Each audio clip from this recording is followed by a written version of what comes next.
Alrighty, so can you guys just share what your name is, kind of your background, what you do, and just help us get to know who you guys are? Go for it. So, Charles Scovill, I work as an agronomist for Golden Harvest Seeds and have a small farm here in rural Langsburg, and live here with my wife Karen, and our two kids are now college age, and so we're learning how to be empty nesters. How do you like that? No. You don't like it? No. Just wait Well, till the grandkids. Yeah. Except I've lost all my help on the farm here, but you know. Yeah, and I gotta hire them. They cost money, right? Yep. Fortunately, Nate's not far. Yeah, you can still. Is he gonna move in? For the fall, yeah. Yeah. Okay, that's what I was thinking. Because he only has a small semester left, right? Smart. Yeah. So, I know you guys actively shop at farmers markets. So, what made you kind of decide to go and buy some of your produce there versus a big box store? Mostly because, one, we like the Saturday morning of just kind of relaxing, strolling through the farmer's market. We usually, the main one we go to is the one in Owasso, though we have been up to Meridian Township one. And we just like the Saturday morning. We'll get some running around done in Owasso, go through the farmer's market, see what's there, see what's going on, and just a nice, relaxing morning together. Mm-hmm. So do you typically go to the farmer's market with things that you want in mind, or do you go stroll around and get what catches your eye?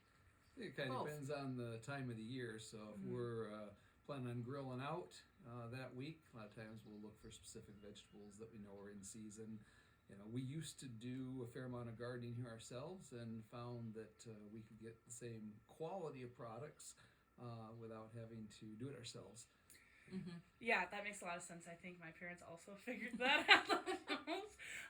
Cost wasn't much different. No, and we can, grab a cup of coffee, usually at the farmer's market.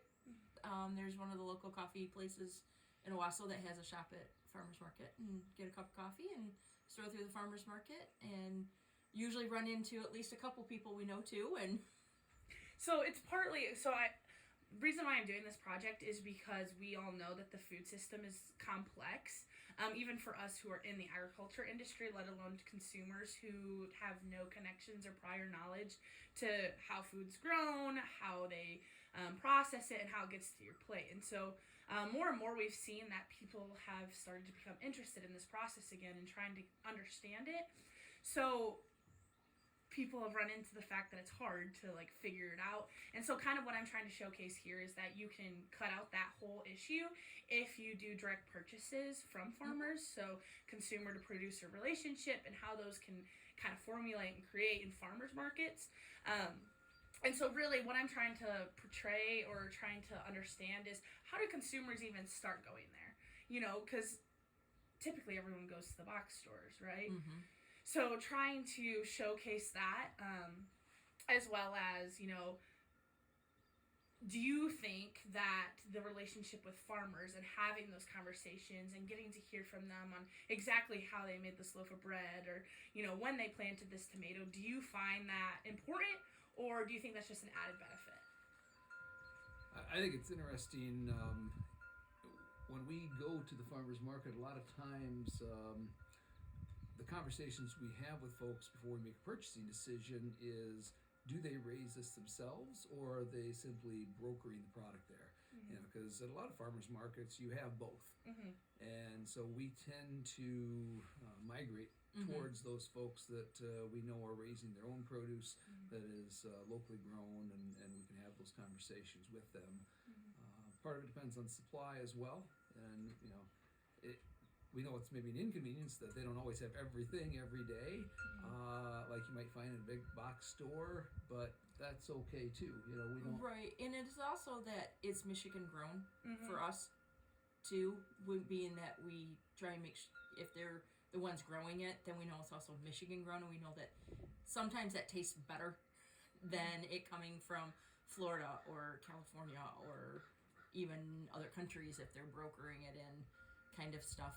And especially when you get to the fruits, midsummer, strawberries, apples, that type of stuff, that if it's grown in Michigan, we know it's going to taste better than coming from somewhere else. So part of your reason why you kind of navigate and drift towards going to farmers markets is because you do value where your food's grown, who grows it, and knowing that it is produced in your backyard, essentially. How would you, as a consumer who does purchase at farmers markets, how would you encourage or encourage someone that's interested in, learning more about where their food comes from? What would you encourage them to do?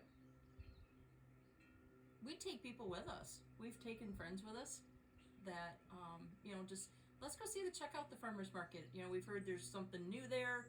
They've got this going on today. And hey, we want to show you some of our favorite ones. And sometimes it's as much of the social aspect as it is just getting in and getting out. And it's fun too, seeing some of the artisan things that are there that you might not just find elsewhere, whether it's crafts, whether it's artisan breads, cheeses. There was that one time that was it chives or garlic something that they made. It was cool. They made dips and stuff out of it, and it was like the bulb of something. And you can taste it right Yeah. there. And Oh, wow. that's pretty cool. That's super interesting. And then by having taste tests, that we in turn then bought a bunch of their stuff. Yes, and so like that, it was kind of leading me into my next thing. So what I've been understanding through the people that I chatted with, both sides of the spectrum, is that it's a social experience for everyone, and you're not only buying the product, but you're buying the experience. And so, is that experience to you valuable? Like, I know that you value it, but there is a cost association. Usually box stores have things cheaper just because they produce them in bulk versus the guys who make everything themselves. There's more cost, in that line. Do you think that paying more is worth it? Because I feel like you're paying for knowledge. Yes. And so, do you think that's worth it? I do, because one, I know that the taste on the other side is going to be better.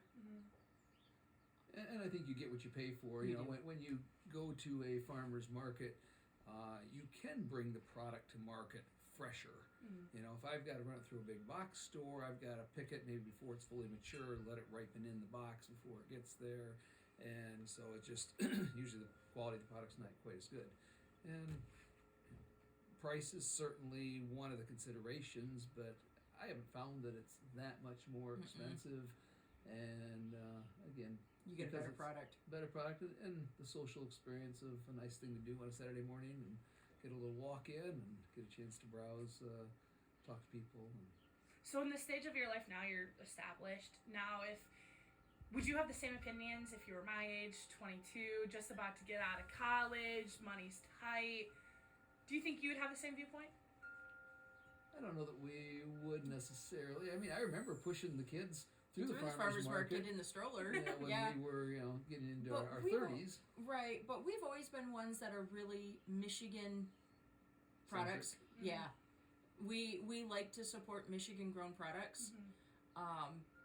Maybe a little, we... And I know a lot of the food, they take a lot of food stamps and other types of government assistance at the farmer's markets as well. And there's always there's the summer garden things too that, are willing to help low-income families and things like that, besides just the food stamps and WIC programs. There's also another one that happens during the summer that's specifically for, and why not help those people that are trying to help feed people too? Support the small guys. Absolutely, because we've done that, and we've had a small roadside stand when the kids were younger. And you know what it's like. And and people would come back just because the stuff that we had was what they wanted. There was one neighbor that stopped raising sweet corn because our sweet corn was better than what he had ever raised. And he'd stop in every couple of days to get sweet corn for him and his family.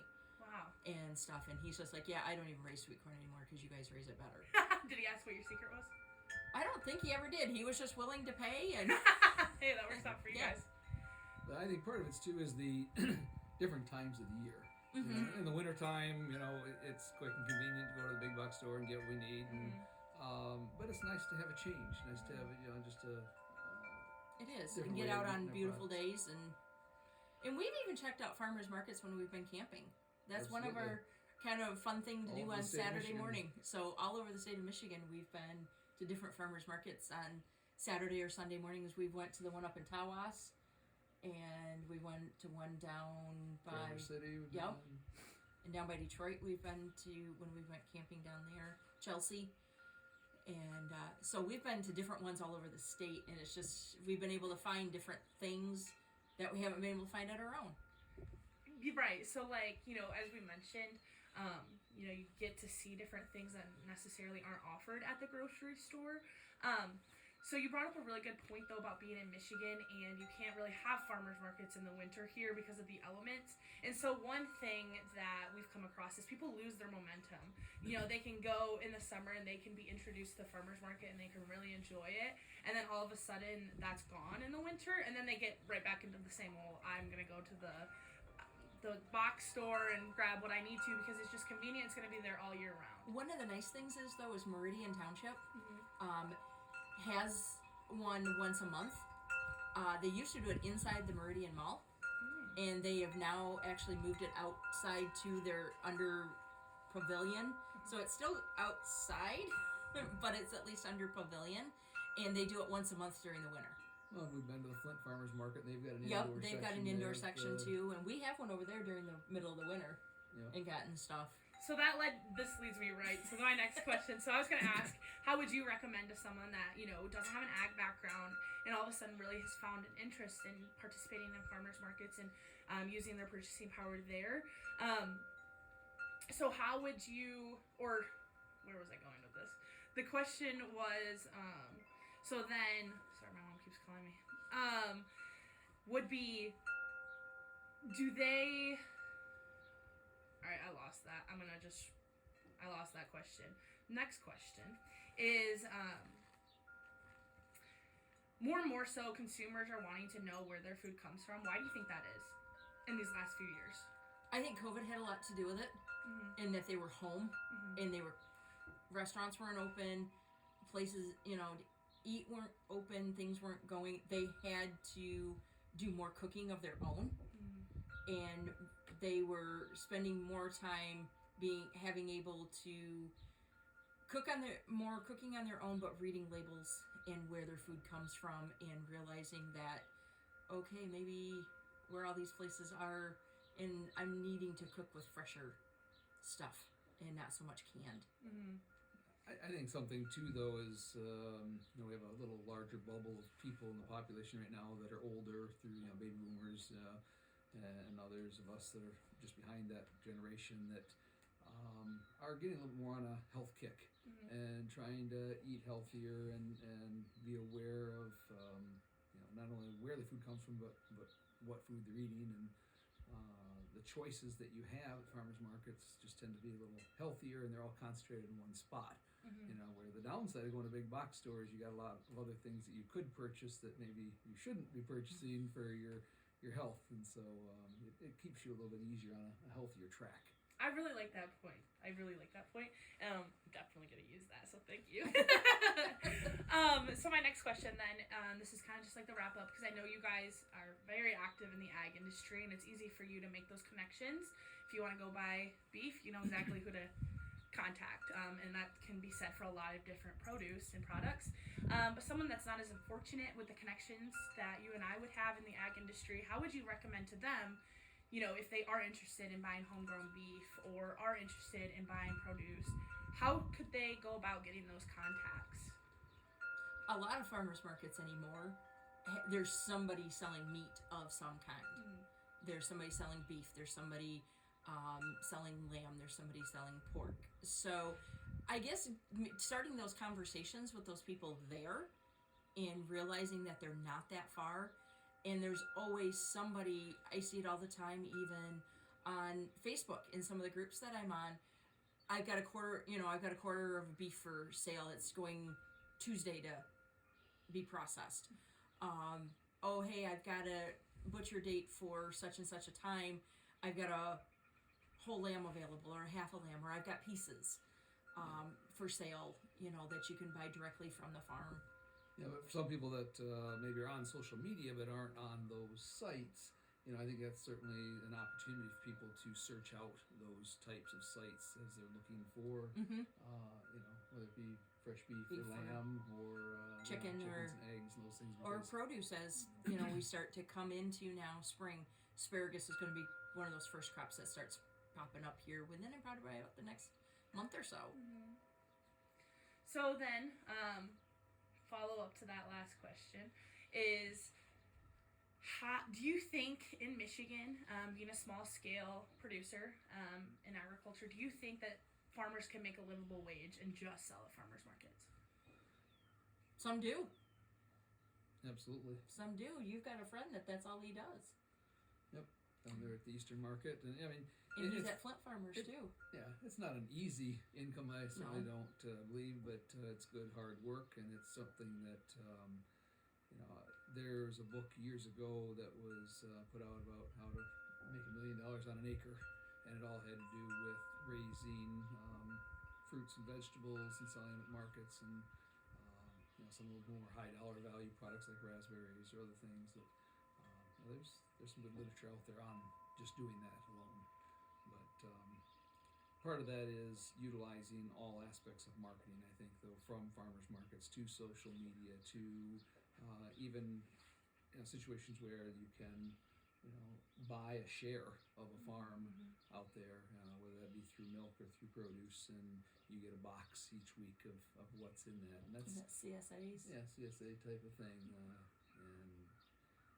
those can help, I think, to sustain a operation, because the volatility of income of a farmer's market is a challenge. But if you have a standard customer base like a CSA, at least you have a known income at that point that you can work off from. Some stability. And there's a friend of ours that's what they do. That was part of their kids' FFA supervised agricultural experience. Really? Is doing a CSA, and they grow strawberries, and then there's produce in the summer, and you get a box each week. Wow. Whatever's in season. And then does someone come and pick that box up and ship it? No, the customers come straight to the farm and pick them up. Oh, wow. Actually, Ben. That's what I thought. I was like, Ben and Faith do that. And then they just come and pick those up. The customers come and pick them up, or they might even deliver them to the customer, depending on where they're usually local. Okay. But I know that they've got strawberries, and then they get into produce and honey, and It's whatever's in season that week. Perfect. So you guys have a unique experience. So if you could first part, do you have any last thoughts or suggestions or recommendations for consumers who want to know more about where their food comes and purchasing at farmers markets? Do you have any advice or experiences that you've gotten that's worth sharing? start those discussions with the producer. Say, where are you from, or how did you get into doing this, and just start those discussions with them, and know that the food that they're growing more than likely is going to taste good, and it's going to be something that you like that freshness. Mm-hmm. It's been interesting too. Sometimes you also find out about different ways of preparing some of the things. You may find a fruit or a vegetable that you're not used to buying in a big box store, and you might just walk away from it in a box store, but you see it there and you have that conversation, and they've got recipes or they've got ideas, and you may find something you like that you really didn't know you did like. Yeah, absolutely. So have an open mind, try new things, be willing to have conversations, and have a mind that's willing to learn. And like anything in this world, show up. Show up. Just go there and show up and walk around. You never know what you might find. Absolutely. And then other side, so you guys, like I said, unique experience being able to see this argument from both sides of the spectrum.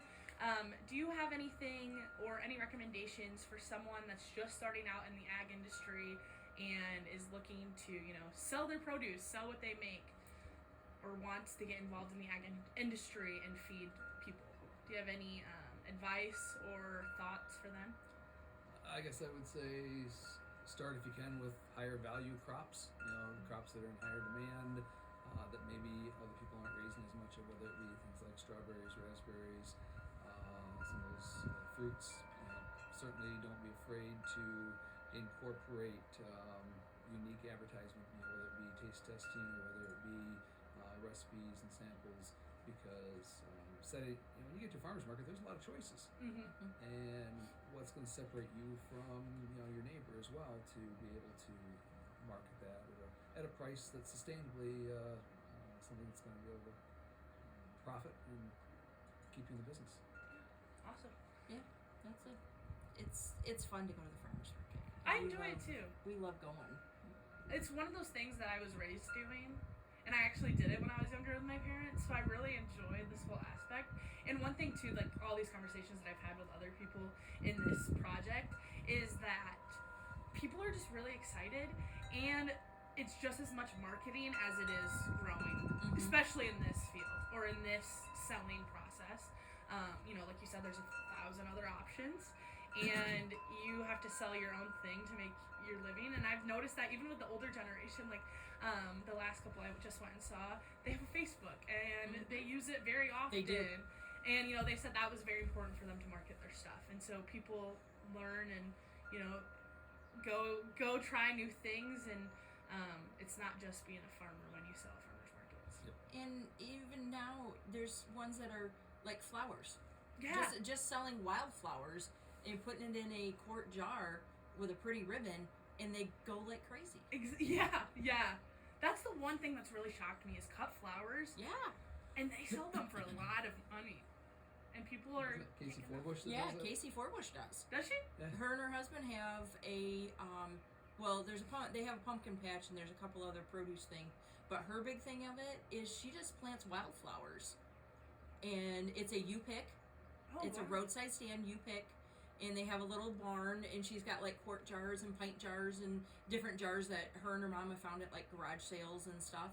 And you can just go, and for a certain amount of money, go out and pick your flowers that you want, and it's kind of like, because it's wildflowers, you can just kind of go down the row and pick a whole bunch and put them in your jar. And Wow.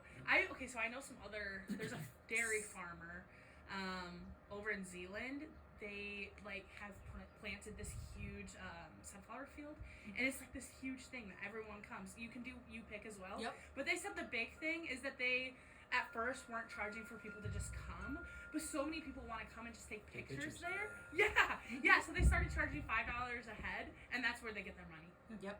Like Oh, senior and pictures. Casey does sunflowers. She does the smaller ones that fit in a vase Oh, better than the big headed Huge. ones, and so they're the miniature sunflowers. But you add a few of those to a vase of wildflowers. it's so pretty. It is, So and you put pretty. a colored ribbon on it, and We've seen a lot of people. I mean, the whole idea of agritourism, which Yeah. that kind of falls into, mm-hmm. and whether This absolutely does. Yeah. as well as whether it be corn patches where you get the Yep. mazes, corn you go mazes through, and pumpkin patches and that type of petting zoo. And And I think that brings it back to people really do want experiences in agriculture, but they don't know what experiences they're even looking for, what there even is out there to experience, and how do you even make those connections with farmers? I remember, because my parents aren't that active in the ag industry, and I remember getting into it, and it's very overwhelming because, not that people are intimidating, but some are, but there's people who just know so much more than you, that it can be intimidating not even to know what the right answers are to ask, so you just don't ask any. But then you see all these people who are going to these ag tourism areas, and they're always busy. And so there's that disconnect here, you know what I mean? And so hopefully that this film will make some connect for some people, but we'll see. Yeah. Awesome. We'll see. Sweet. Thank you.